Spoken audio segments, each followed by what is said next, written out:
In the year 1645, a wandering swordsman named Miyamoto Musashi climbed the slopes of Mount Iwato and disappeared into a cave. He was 60 years old. He had fought over 60 duels and had never lost. He had killed men with wooden swords, broken oars, and his bare hands. He had survived assassinations, ambushes, and battles that turned rivers red. And now, in the final months of his life, he sat down in complete silence to write. What he wrote in that cave became one of the most studied texts on strategy and mastery ever created. But here's what most people miss. Musashi didn't write about talking. He didn't write about persuasion or charisma or how to win people over with words. He wrote about observation, timing, and the void. He wrote about what happens when you stop filling the air with noise and start seeing what's actually in front of you. Because Musashi understood something that modern men have forgotten. The strongest men don't speak to prove themselves. They speak only when silence would be a mistake. There's a concept in classical Japanese culture called haragei. It translates loosely to the art of the belly. But what it really means is communication without words. It's the ability to understand and be understood through presence, through stillness, through the weight of what is not said. In the old merchant houses of Kyoto, in the courts of the shogunate, and especially among the samurai, this was considered the highest form of intelligence. A man who could not practice haragei was seen as unrefined, untrustworthy, even dangerous, not because he was violent, but because he was unconscious. He was reacting instead of responding. He was controlled by his need to be heard instead of his commitment to what was true. The samurai knew that words were the easiest place to lose a battle. Once you speak, you reveal your position, you show your hand, you give your opponent something to predict, manipulate, or dismiss. Silence, on the other hand, is a mirror. It reflects back whatever the other person brings to it, and in that reflection, the truth becomes visible. Let me tell you about a man named David. He's not a samurai. He's a project manager at a mid-sized software company in Seattle. For most of his career, David believed that being valuable meant being vocal. In every meeting, he made sure people knew he was paying attention. He'd interject with ideas, rephrase what others said to show he understood, and volunteer his opinion even when no one asked. He thought this made him essential. What it actually made him was exhausting. His colleagues started avoiding him. His manager began leaving him off certain emails. And when a leadership position opened up, David wasn't even considered. He was confused. He worked hard. He cared. He contributed. But no one seemed to see it. What David didn't realize was that people weren't listening to him because he never stopped talking long enough to make his words mean anything. He had become noise. One weekend, David's brother-in-law gave him a book. It was The Book of 5 Rings by Miyamoto Musashi. David wasn't into philosophy or martial arts, but he was desperate, so he read it. And one passage hit him like cold water. Musashi wrote, "In strategy, it is important to see distant things as if they were close, and to take a distanced view of close things." David realized he had been doing the opposite. He was so close to his own thoughts, so eager to prove his presence, that he couldn't see what was actually happening in the room. He couldn't see who held real influence, what problems actually mattered, or when his input would land with weight. He was speaking from anxiety, not from awareness. So he decided to try something radical. For 2 weeks, he would only speak in meetings if he was directly asked a question, or if he had something to say that no one else could. That's it. No commentary, no agreeing out loud, no filling silence. The first 3 days were agony. David felt invisible. He was sure people thought he wasn't paying attention or didn't care. But then something strange started to happen. People began looking at him when they spoke. His manager started pausing before moving on, as if waiting to see if David had something to add. And when he finally did speak, in a meeting about a project timeline that was falling apart, the room went quiet. He didn't raise his voice. He didn't repeat himself. He just said, "We're solving the wrong problem. The issue isn't the timeline. It's that no one has clearly defined what done looks like." The meeting shifted. The conversation changed. And 2 months later, David was promoted.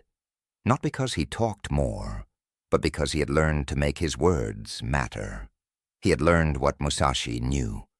That silence isn't the absence of power. It's the accumulation of it. In Zen philosophy, there's a teaching called mu. It means emptiness, but not in the way we think of emptiness in English. It's not lack, it's potential. It's the space before form. In the same way that a bowl is useful because of the emptiness inside it, a man becomes useful when he stops filling every moment with his own voice. The samurai practiced this in their training. Before a duel, they would sit in meditation, not to hype themselves up, not to rehearse their technique, but to empty themselves, to become mu. Because a mind full of thoughts is a slow mind. A mouth full of words is a reckless mouth. The warriors who survived were the ones who could sit in the tension of not knowing and not fill it with performance. They could wait. They could watch. And when the moment came, they moved with absolute clarity. This is where modern men break. We've been taught that silence is weakness, that hesitation is doubt, that if you're not speaking, you're not leading. So we fill every gap. We talk over each other in meetings. We explain ourselves in text messages before anyone asks. We narrate our lives on social media as if our existence isn't real unless it's witnessed and affirmed by an audience. And in doing so, we give away the only leverage we have: attention, mystery, respect. Because people don't respect what they fully understand. They respect what they have to work to interpret. The samurai understood this. They dressed plainly. They moved with economy. And they spoke only when their words could cut through confusion or prevent disaster. Everything else was silence. And that silence made them unforgettable. David started applying this outside of work. In his marriage, he stopped trying to solve his wife's problems the second she shared them. He stopped filling her pauses with his own interpretation of what she meant. He just listened. And she started talking to him more. Not because he had clever things to say, but because he had made space for her to be fully heard. With his kids, he stopped lecturing. When his son came home frustrated about a friend, David didn't immediately offer advice. He asked one question and then waited, and his son, who usually shut down when David tried to help, opened up. At the gym, David stopped chatting between sets. He put his phone away, focused on his breath, and moved through his workout like a kata, a deliberate form. People started asking him for training advice, not because he was the biggest guy there, but because he moved like someone who knew what he was doing. There's a story about a famous swordsman named Tsukahara Bokuden. He was once traveling on a ferry with his students when a loud, arrogant samurai boarded and started boasting about his skill. He mocked the other passengers, challenged anyone to face him, and made a spectacle of himself. Bokuden sat quietly in the corner, eyes half closed. The loud samurai noticed and walked over. "You," he said, "you carry swords. Are you a warrior, or are you just a coward pretending?" Bokuden opened his eyes slowly. "I practice the art of defeating others without using hands." he said.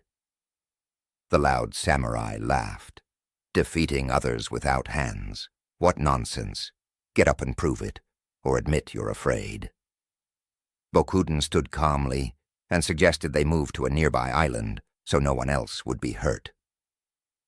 The loud samurai agreed, but when the ferry stopped, Bokuden let the arrogant man jump off first. Then, Bokuden took the boatman's oar, pushed the boat back into the current, and left the loud samurai stranded on the island, screaming into the wind. Bokuden had won without drawing his sword, without even raising his voice, because he understood that the need to prove yourself is the first sign that you've already lost. David had his own version of this moment.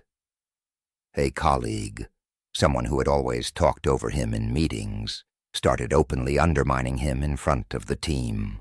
He'd make sarcastic comments, question David's decisions, and try to bait him into arguments. The old David would have defended himself immediately. He would have explained, justified, corrected. But the new David did something different. He let the comments hang in the air. He didn't react. He didn't defend. He just continued with what he was saying as if the interruption hadn't happened. The first time, people looked uncomfortable.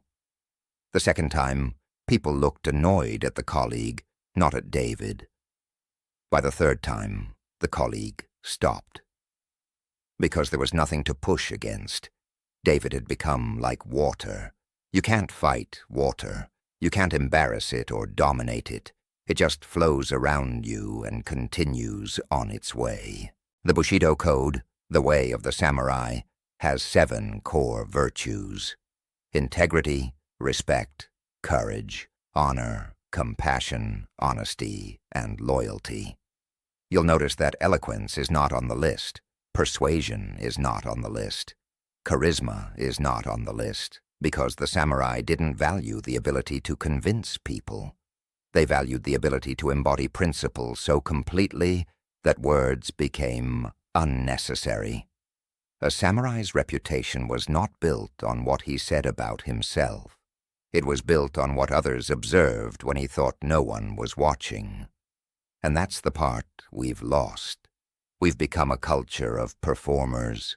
We curate our image, optimize our language, and practice our elevator pitches. We treat life like a stage and wonder why we feel empty when the applause fades. The samurai would see this as spiritual poverty, because when you need external validation to feel real, you have no center. And a man with no center will say anything to anyone if he thinks it will keep him safe.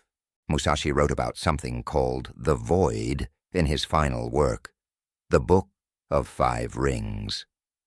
The void is not a technique. It's the place beyond technique.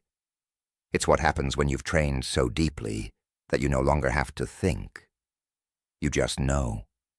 You see the opening and you move. You feel the shift and you respond. There's no gap between perception and action, because there's no ego in the way, translating everything into words and justifications. David reached a version of this in his own life. He stopped planning what he was going to say in conversations. He stopped rehearsing comebacks or defensive explanations. He just showed up, paid attention, and trusted that if something needed to be said, he would know. And he did. Not every time, but more often than before, because he wasn't speaking from fear anymore. He was speaking from clarity, and clarity doesn't need volume. It doesn't need repetition. It just needs to be true. There's a reason the greatest teachers in Zen Buddhism often speak in paradox or silence. When a student asks a master, "What is the meaning of enlightenment?" the master might hit him with a stick, or point at the moon, or say nothing at all, because some truths can't be taught with language. They can only be experienced in the gap where language fails. The samurai knew this. They trained their students not by lecturing them, but by putting them in situations where they had to feel the answer in their bones. A young swordsman would be told to sit in meditation for hours before ever picking up a blade, not as punishment, but as preparation. Because if you can't sit with yourself in silence, you'll panic the moment someone attacks. You'll react instead of respond. You'll flail instead of flow. Silence is the training ground for presence, and presence is the foundation of power. David's manager eventually asked him what had changed. They were having coffee after a successful product launch, and she said, "You're different. I don't know how to describe it, but you feel more solid, like you're actually here."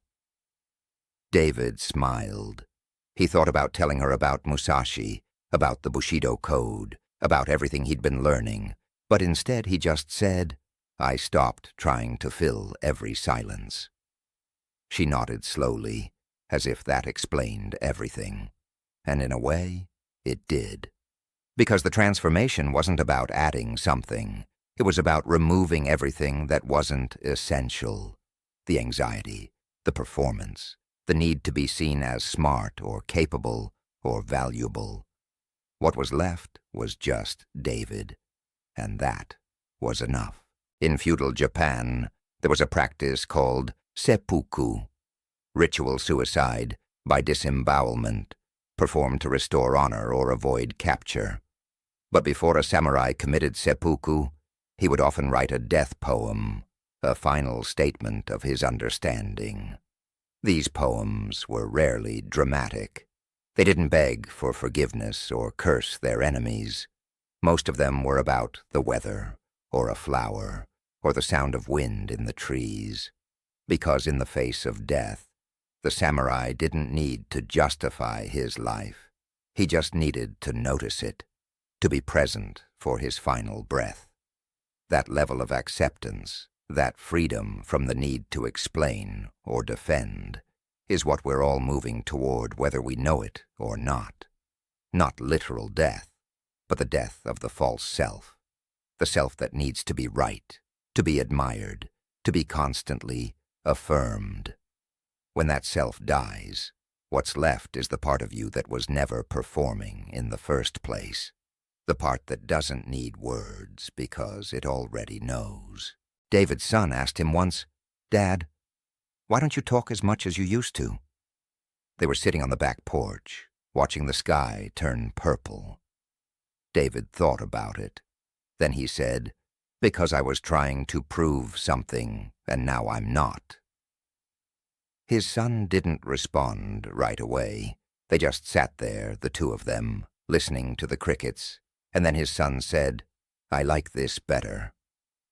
David didn't say anything. He just put his hand on his son's shoulder, and they stayed like that until it got dark. No words, no explanation, just presence. And in that silence, something was understood that couldn't have been said. That's the power the samurai protected. That's the strength that comes from speaking less. Musashi spent the last weeks of his life in that cave, writing by candlelight, knowing he would never leave. He wasn't afraid. He wasn't bargaining with the universe or clinging to unfinished business. He was simply completing his work.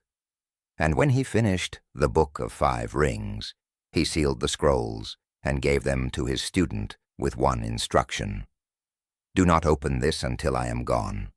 He died alone, in silence, exactly as he had lived.